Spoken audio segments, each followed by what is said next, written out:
Жаз кезімнен бастап жинақ кітапшасына ақша жинайтын әдетім бар еді. Содан кейін банктер мен депозиттер пайда болды. Мен үшін бұл әрқашан қаржыны көбейтіп, армандарыма жетудің сенімді тәсілі еді. Енді мен келесі жылы балаларыма бару үшін ақш-қа сапарыма ақша жинағым келеді. Ол жаққа олар тұрақты тұруға көшіп кеткен болатын.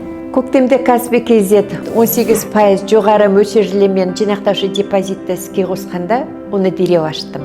Әсіресе депозиттен ақшаны мерзімнен бұрын алуға болмайтыны ұнады. Бұл тәртіпке үйретіп, мақсатыма жетуге көмектеседі. Оны тура қосымшада ресімдедім. Бөлімшеге барудың қажеті болған жоқ.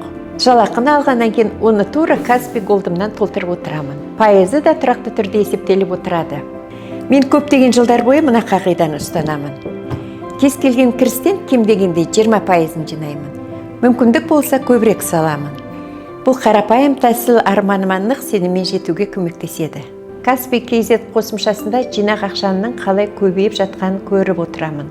Және ең маңызды сәтті, балалармен кездесуді асыға күтіп жүрмін. Наурыз айындағы Наурыз мейрамында мерекелік дастарханға жиналатын күнде жақындап қалды. Бұл мен үшін ең керемет сыйлық болады. Рахмет, Каспи KZ.